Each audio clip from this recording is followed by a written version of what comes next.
अस्सलाम वालेकुम लर्नर्स, मैं हूँ उजाला अहमद और आज की वीडियो है निश से रिलेटेड। यानी कि हम यूट्यूब के लिए जब निश सेलेक्ट करते हैं तो उसके लिए हमें क्या क्या चीज़ें कंसीडर करनी होती हैं या हमें क्या क्या मेथड्स अपनाने पड़ते हैं। तो ये तकरीबन हमारी 3 से 4 वीडियोस होंगी जिसमें हम अच्छी तरह से निश को एक्सप्लोर करेंगे। जो आज की वीडियो है उसमें हम आपको निश रिसर्च के जो ईजी स्टेप्स हैं, यानी कि जब आपने सोचा है कि हमने चैनल स्टार्ट करना है तो उसके बाद आपने क्या क्या स्टेप्स लेने हैं उनको हम डिस्कस करने वाले हैं। तो निश रिसर्च के लिए जो स्टेप हमें फॉलो करने हैं उसमें सबसे पहली चीज़ होती है कि आपने ये सोचना है कि आपके अंदर क्या स्किल मौजूद है। मतलब आप एक अच्छी कुक हैं या आप एक अच्छी गार्डनिंग कर सकते हैं या आप AI से चीज़ें जनरेट कर सकते हैं या आप कोई टीचर हैं, आपको वो आता है, पढ़ाना आता है, या आप एक हाउसवाइफ हैं जिसको स्टिचिंग आती है, क्रोशिया आता है या क्राफ्ट्स आते हैं। तो आपने पहले अपने अंदर की स्किल्स को जांचना है। आप एक कारपेंटर भी हो सकते हैं, आप एक मिस्त्री भी हो सकते हैं, आप कुछ भी हो सकते हैं,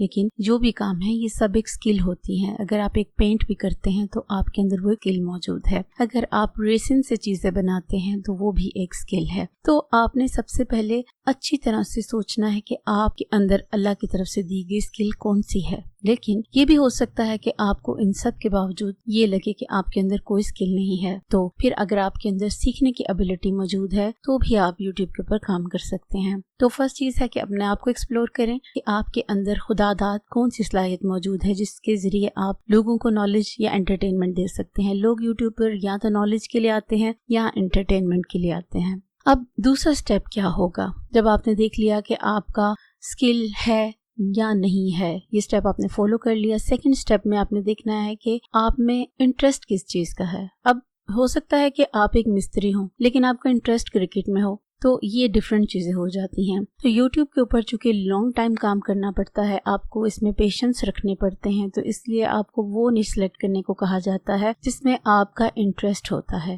उसकी वजह ये होती है कि जब आपको इंटरेस्ट होता है तो उसमें आप घंटों भी काम करें तो आप उकताते नहीं, थकते नहीं, फ्रस्ट्रेटेड नहीं होते। अगर आपको लॉन्ग टाइम भी काम करना पड़े तो आप ये सोचते हैं कि चलो मैं इससे एंजॉय तो कर रहा हूँ या ये मुझे मज़ा आ रहा है ये काम करने से। फॉर एग्जांपल, अगर आपको वीडियो एडिटिंग करने का मज़ा आता है तो आप एडिटिंग भी सिखा सकते हैं। आप उसकी डिफरेंट चीज़ें, उसके हैक्स, उसके लिए सब कुछ आप लोगों को शेयर कर सकते हैं। अब आपने अपना इंटरेस्ट जान लिया कि आपको किस चीज़ में इंटरेस्ट है। एक इंसान ऐसा भी हो सकता है कि जिसको सिर्फ खबरें सुनने का या मुख्तलिफ लोगों के व्लॉग्स देखने का शौक होता है, तो उनके लिए ये बहुत अच्छी ऑप्शन होती है कि वो इन चीज़ों को एनालाइज करके अपना एक चैनल बना लें और उसमें अपने रिव्यूज़ देना स्टार्ट कर दें। तो इस तरह से जब आप अपने इंटरेस्ट को पहले फाइंड आउट करेंगे, स्किल को फाइंड आउट करेंगे, तो आपको पता चल जाएगा कि आपने जाना किस तरफ है। ये आपकी सबसे पहली चीज़ है जिनको आपने ज़हन में रखना होता है।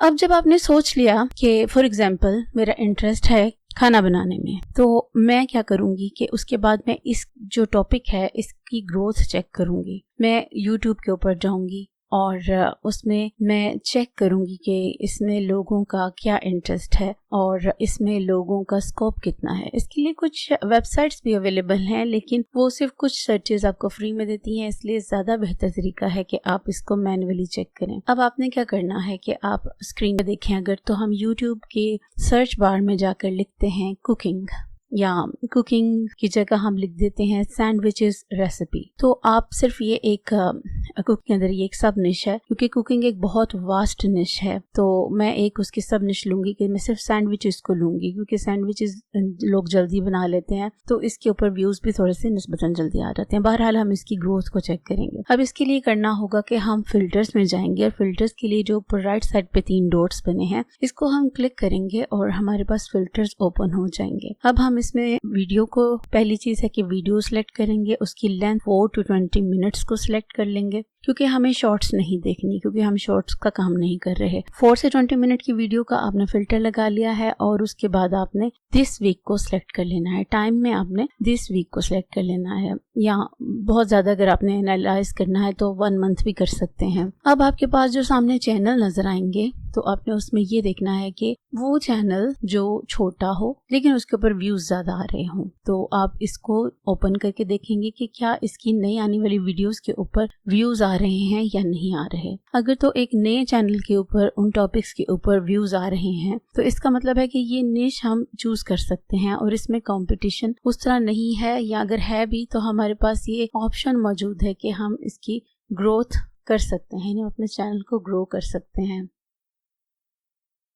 लेकिन इन केस अगर हमें ऐसा नजर आता है कि हम जो भी नए चैनल को देखते हैं उसके ऊपर बिल्कुल थोड़े थोड़े से व्यूज हैं और अच्छे खासे काम किया हुआ है, ठीक उसके थंबनेल्स हैं, लेकिन फिर भी उसके ऊपर व्यूज नहीं आ रहे, तो इसका मतलब है कि अगर हम इसके ऊपर काम करेंगे तो हमारे चैनल की ग्रोथ नहीं होगी। तो इस तरह से हम मैनुअली अपने टॉपिक से रिलेटेड जो लेटेस्ट चैनल्स हैं उसमें छोटे चैनल्स को चूज करके उनकी ग्रोथ को चेक करेंगे। उसके बाद अगर आपको फिर भी समझ नहीं आ रहा कि हमने निश को कैसे सिलेक्ट करना है, तो मैंने आपको यूट्यूब की कैटेगरीज बताई थी जिसमें ऑटोज एंड व्हीकल्स थे, कॉमेडी थी, एजुकेशन था, एंटरटेनमेंट था, ट्रैवल एंड इवेंट्स था, साइंस एंड टेक्नोलॉजी था, फिल्म एंड एनिमेशन था, gaming, house style, music, news and politics, non profits and activism, people and blogs, pets and animals and sports. ये वो main categories हैं कि अगर आप इधर से देख के भी सोच लें कि मैं क्या क्या इनमें से कर सकता हूँ, या मैं इसमें से किस में इंटरेस्ट रखता हूँ, या मैं किस में इसके बारे में नॉलेज रखता हूँ, तो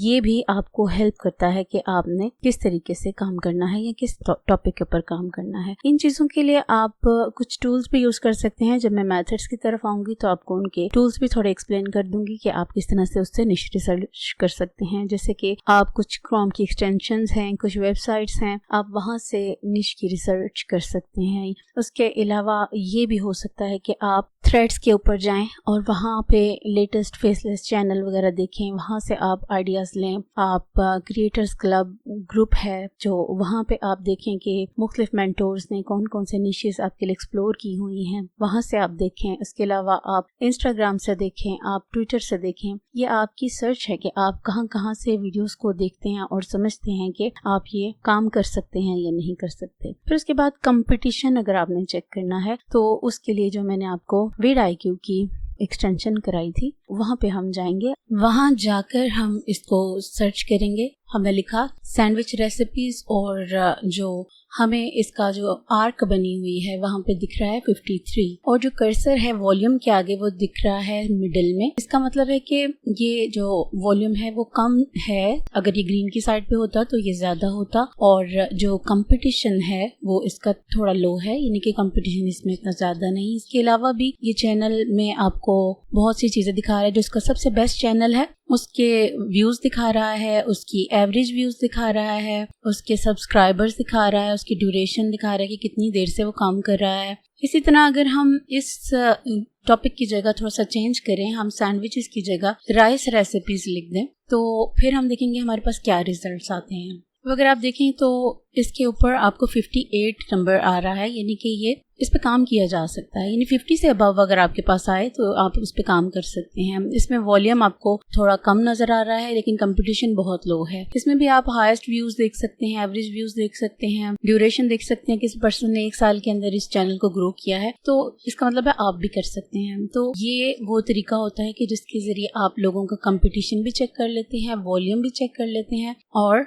अपनी निश सिलेक्ट कर लेते हैं। उसके बाद आपने इसका RPM, जो निश आपने चूज कर ली उसका RPM चेक करना है। अब उसका सिंपल तरीका ये है कि आपने ChatGPT पे जाना है और वहां जाके आपने लिखना है कि RPM ऑफ सैंडविच रेसिपीज निश इन यूट्यूब। वो आपको बता देगा कि इसका जो RPM है, अगर आप इसमें इंग्लिश में वॉइस ओवर वगैरह करते हैं तो आपको $3 से $5 मिल जाता है। इसका मतलब है इसका RPM तो ठीक है, RPM के हिसाब से आप इसके ऊपर काम कर सकते हैं। तो इस तरह से आपने RPM चेक कर लेना है। उसके बाद आपने ये देखना है कि लॉन्ग टर्म कंटेंट अवेलेबिलिटी होनी चाहिए, यानी कि ऐसा टॉपिक न लें जिस पे आप वक्ती तौर पे कुछ देर तो काम कर लें और उसके बाद आपसे उस पे काम ना हो सके। तो आपके पास देर तक उसमें आइडिया जनरेट करने की ऑप्शन होनी चाहिए। आप उसके अंदर एडिशन कर करके तो अपना कंटेंट बनाते रहें। तो ये वाली निश आपकी होनी चाहिए। फिर अगर आपको उसके बारे में नॉलेज नहीं है, अब जैसे मैं एग्जांपल देती हूँ कि मैं स्पिरिचुअलिटी के ऊपर काम करना चाहती हूँ, मुझे पता है कि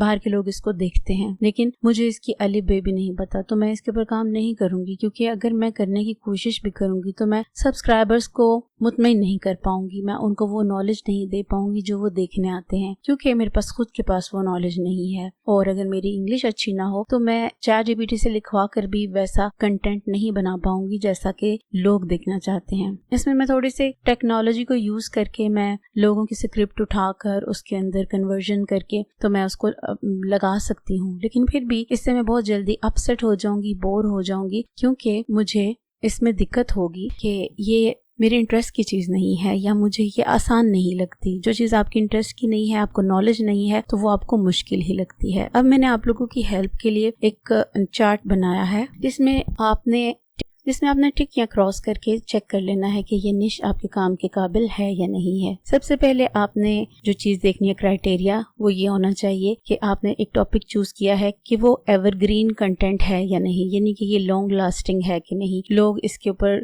बार बार से आते हैं या नहीं, या लोगों को इसकी इंफॉर्मेशन चाहिए या नहीं। इसमें एग्जाम्पल्स आ जाती हैं, हेल्थ की टिप्स हो सकती हैं। लेकिन अगर हम बात करें ट्रेंडिंग मीम्स की, तो वो आपको पता है कि लोग उसके ऊपर दोबारा से नहीं आते, तो वो इस कैटेगरी में नहीं आती। सेकंड क्राइटेरिया होगा सर्च डिमांड, यानी कि क्या लोग उसको सर्च करते हैं या नहीं। जैसे मैंने अभी आपको बताया कि आप vidIQ के थ्रू ये चेक कर सकते हैं कि इसकी सर्च वॉल्यूम क्या है और लोग इसको देखना चाहते हैं या नहीं। इसको आपने टिक क्रॉस कर लेना है वहां से चेक करके। उसके बाद आपने कंपटीशन लेवल चेक करना है, वो भी मैंने आपको बता दिया कि आपने vidIQ के थ्रू ये चेक कर लेना है कि इसका कंपटीशन है या नहीं। आज आपको मैनुअल तरीका भी अभी समझाया है कि उसमें आपने देखना है कि नए चैनल्स उसमें ग्रो कर रहे हैं या नहीं। तो इस तरह से आपने ये चेक कर लेना है और उसके बाद आपने देख लेना है कि ये मोनेटाइजेशन फ्रेंडली है या नहीं, यानी कि इसके ऊपर लोग ऐड लगाना पसंद भी करेंगे या नहीं, क्योंकि हमारा मकसद तो ये है कि हमारी वीडियोस के ऊपर एड्स आएं और हमारा रेवेन्यू बने। तो इसमें आपने देख लेना है जैसे कि बच्चों का कंटेंट हो जाता है, पॉलिटिक्स का हो जाता है, या फाइनेंस वगैरह का कुछ हो जाता है, तो उसके ऊपर कुछ रिस्की हो जाता है आपके लिए एड्स आना। तो ये चीज आपने देख लेनी है। फिर उसके बाद मल्टीपल कंटेंट एंगल्स, यानी कि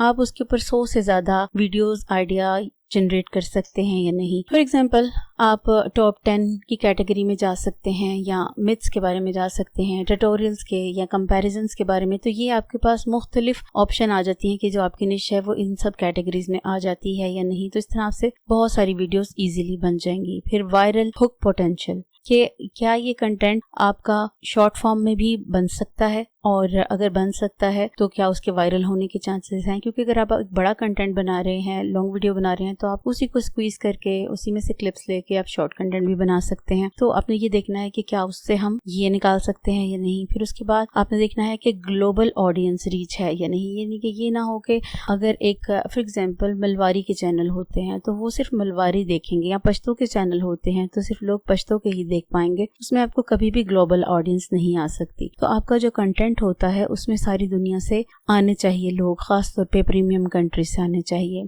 उसके बाद आ जाता है इंगेजमेंट फैक्टर, क्या है उसमें, यानी कि क्या लोग उसके बारे में कमेंट्स कर सकते हैं, डिस्कशन कर सकते हैं, या उसको शेयर करना पसंद करेंगे। तो एंगेजमेंट भी होनी चाहिए। फॉर एग्जांपल अगर आप एक रेसिपी शेयर करते हैं तो लोग उस पर कमेंट्स भी कर सकते हैं, आपसे मेथड भी पूछ सकते हैं, उसके बारे में डिस्कशन भी कर सकते हैं और उसको शेयर भी कर सकते हैं। इसी तरह ये देखना चाहिए कि ऑटोमेशन सूटेबिलिटी है या नहीं, यानी कि क्या कुछ अर्से के बाद अगर आप अपनी अपस्केलिंग करें या अपनी टीम को वो चैनल दें या वो चैनल मजीद बनाना चाहें और उसके लिए कोई हेल्पर हायर करना चाहें, क्या आप उसको दूसरों के जरिए ऑपरेट करवा सकते हैं या नहीं, यानी कि आप उसको फेसलेस चैनल के तौर पर यूज कर सकते हैं या नहीं। फिर उसके बाद आ जाता है कि क्रॉस प्लेटफॉर्म ग्रोथ, यानी कि ये नहीं कि सिर्फ आपने उसको यूट्यूब पे लगा दिया, ये भी चेक करना चाहिए कि क्या आप उन्हीं को अपने इंस्टाग्राम रील्स पे या टिकटॉक के ऊपर या फेसबुक के मोनेटाइज पेजेस के ऊपर भी लगाकर अर्निंग कर सकते हैं नहीं। तो ये भी आपने ज़हन में रखना है कि ये कंटेंट सारी जगह पे भी वायरल है या नहीं, क्योंकि अगर मैं एक जगह वीडियो बना रही हूँ या बना रहा हूँ तो मैं उसको हर जगह यूज कर सकूं। उसके बाद स्केलेबिलिटी, जो कि मैंने अभी आपको बताया कि आपने अपने काम को बढ़ाना है या आपने किसी से सर्विसेज लेनी है तो वो आप कर सकते हैं या नहीं। फिर उसके बाद एड फ्रेंडली एंड सेफ, यानी कि आपके चैनल के ऊपर डीमोनेटाइजेशन का रोला ना हो, क्योंकि अगर आपके वीडियो में वायलेंस होगा या पॉलिटिकल डिस्कशन होगी या किड्स के बारे में या एनिमल्स के बारे में, यानी कि जैसे एनिमल्स की फाइट्स वगैरह अगर आप दिखा देते हैं तो आपका चैनल फौरन डीमोनेटाइज हो जाता है। तो इस तरह का आपका कंटेंट नहीं नहीं होना चाहिए। फिर एफिलिएट या ब्रांड डील्स की ऑप्शन होनी चाहिए। जैसे अगर आप एक कुकिंग का चैनल बना रहे हैं तो मे बी आपको डालडा वाले ऑफर कर दें कि आप हमारे प्रोडक्ट का प्रमोशन करें, या आपको एफिलिएट लिंक्स अवेलेबल हो जाते हैं उसको सेल करने के लिए। अपने चैनल के थ्रू आप डिस्क्रिप्शन में वो लिंक्स देते हैं और आपको एफिलिएट के जरिए भी पैसे आते हैं। तो आपका जो टॉपिक है वो ऐसा होना चाहिए जिसमें आपके पास ये ऑप्शन भी हो कि आप उसे एफिलिएट मार्केटिंग कर सकते हैं। नहीं, फिर उसके बाद पर्सनल इंटरेस्ट, जो कि मैंने आपको पहले भी समझाया है कि पर्सनल इंटरेस्ट होना बहुत जरूरी है ताकि आप उसको लॉन्ग टर्म लेकर चल सकें। अब ये जो 14 पॉइंट आपको दिए हैं, इनके आगे आपने टिक या क्रॉस लगाकर अपनी निश को चेक करना है। अगर तो आपके इन 14 में से 10 पॉइंट्स ओके जाते हैं तो फिर इसका मतलब है कि आप उस निश के ऊपर काम कर सकते हैं। ये जो लिस्ट हैं ये मैं आपको अपने व्हाट्सएप चैनल के ऊपर भी प्रोवाइड कर दूंगी ताकि आप उसको मैन्युअली टिक करके निश को रिसर्च कर सकें। नेक्स्ट वीडियो में आपको इसको एक्सप्लोर करने के मेथड्स मजीद बताऊंगी और उसके बाद आपको फीमेल्स के और एआई के कंटेंट के बारे में भी बताऊंगी कि उसमें कौन सी निशेस ज़्यादा वायरल हैं और किन के ऊपर काम किया जा सकता है। तो नई वीडियो आने तक अपना ख्याल रखें, और अगर आपको कोई प्रोफेशनल गाइडेंस की ज़रूरत है तो आप स्क्रीन पर दिए गए नंबर के साथ रब्ता कर सकते हैं। इसमें आपको पेड 1-to-1 कंसल्टेशन दी जाती है। शुक्रिया।